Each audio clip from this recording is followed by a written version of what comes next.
আপনারা দেখছেন টিভির আপডেট। স্বাগত জানাচ্ছি আমি রানা রায়হান।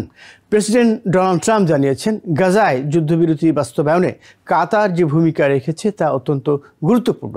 ওয়াশিংটন যখন এই যুদ্ধবিরতির দ্বিতীয় ধাপে অগ্রসর হওয়ার চেষ্টা করছে তখন তিনি কাতারের প্রতি কৃতজ্ঞতা জানিয়েছেন।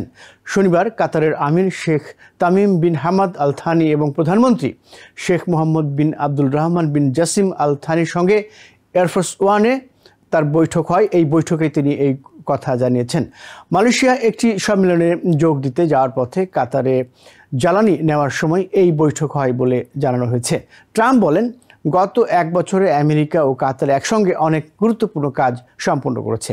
তিনি উল্লেখ করেন, মধ্যপ্রাচ্যের শান্তি প্রতিষ্ঠার ক্ষেত্রে কাতারের অবদান ছিল বিশাল এবং এজন্য তিনি কাতারের নেতৃত্বের প্রতি ধন্যবাদ জানিয়েছেন। অন্যদিকে কাতারের আমির শেখ তামিম এক্সে দেওয়া এক বার্তায় জানিয়েছেন, ট্রাম্পের সঙ্গে তার সাক্ষাৎ মধ্যপ্রাচ্যে শান্তি পরিকল্পনা, গাজা যুদ্ধবিরতি চুক্তির অগ্রগতি এবং দুই দেশের কৌশলগত সহযোগিতা বাড়ানোর বিষয়ে আলোচনা করার একটি ভালো সুযোগ ছিল। এর আগে ট্রাম্প প্রশাসনের জ্যেষ্ঠ কর্মকর্তারা ভাইস প্রেসিডেন্ট জেডি ভ্যান্স এবং state secretary Marco Rubio Israel সফর করেন। তাদের সফরের উদ্দেশ্য ছিল ইসরায়েল যুদ্ধবিরতির শর্তগুলো মেনে চলছে কিনা তা নিশ্চিত করা এবং ওয়াশিংটন নেতৃত্বাধীন পরিকল্পনার দ্বিতীয় ধাপের বিস্তারিত নিয়ে আলোচনা করা। অস্পষ্ট শর্ত এবং নিরাপত্তা ইস্যু নিয়ে উদ্বেগ। বিশ্লেষকদের মতে চুক্তির বেশ কিছু দিক এখনও অস্পষ্ট রয়ে গেছে, বিশেষত হামাসের নিরস্ত্রীকরণ এবং গাজায় আন্তর্জাতিক শান্তিরক্ষী বাহিনী মোতায়েনের প্রস্তাবটি।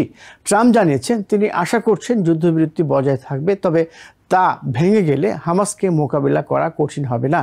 তিনি আরও ইঙ্গিত দেন, গাজার জন্য যে আন্তর্জাতিক নিরাপত্তা বাহিনী গঠনের পরিকল্পনা করা হচ্ছে তাতে কাতার সহ আরও কয়েকটি দেশের সেনা অংশ নিতে পারে। ট্রাম্প দাবি করেন, 59টি দেশ এই উদ্যোগে সম্মতি দিয়েছে এবং একটি স্থায়ী শান্তি নিশ্চিত করতে নেতৃত্ব নির্বাচন প্রক্রিয়াও শুরু হয়েছে।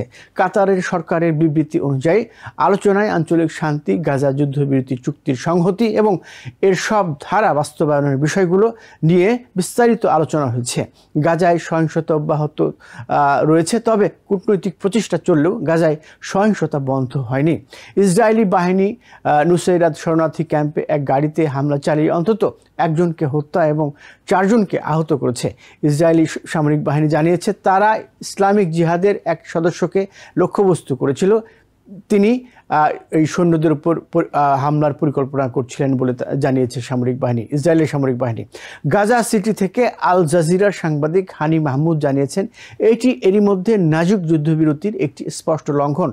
তিনি উল্লেখ করেছেন, গত 2 সপ্তাহে 88টি লঙ্ঘনের ঘটনা ঘটেছে এবং অনেক ক্ষেত্রেই বাস্তুচ্যুত পরিবারগুলোকে হত্যা করা হয়েছে, যারা নিজেদের ঘরে ফেরার চেষ্টা করছিল।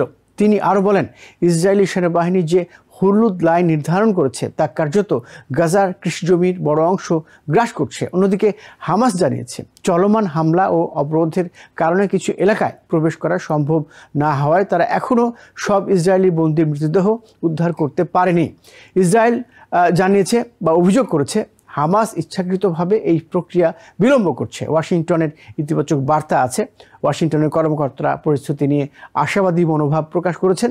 স্টেট সেক্রেটারি মার্কো রুবিও জানিয়েছেন, গাজায় বহুজাতিক শান্তিরক্ষী বাহিনী গঠনের জন্য জাতিসংঘে একটি রেজলিউশন বা আন্তর্জাতিক চুক্তির খসড়া তৈরি করা হচ্ছে। তিনি আরও জানান, যে দেশগুলো এই উদ্যোগে অংশ নিতে আগ্রহী তাদের অভ্যন্তরীণ আইনি কাঠামোর কারণে এই ধরনের অনুমোদন প্রয়োজন রয়েছে। রুবিও জানিয়েছেন, এই বিষয়টি নিয়েই তিনি রবিবার দোহায় আলোচনায় বসবেন। দোহা থেকে আল জাজিরার সাংবাদিক দোরসা জাব্বারি জানিয়েছেন, ট্রাম্প প্রশাসনের স্পষ্ট বার্তা, সেটি হচ্ছে গাজায় শান্তি প্রক্রিয়ায় কাতারের ভূমিকা অত্যন্ত গুরুত্বপূর্ণ। তার প্রতিবেদনে বলা হয়েছে, ট্রাম্প প্রশাসন মনে করে কাতারের মধ্যস্থতা ছাড়া এই যুদ্ধবিরতি সম্ভব না এবং পরবর্তী ধাপে অগ্রসর হতেও কাতারের সহযোগিতা অপরিহার্য।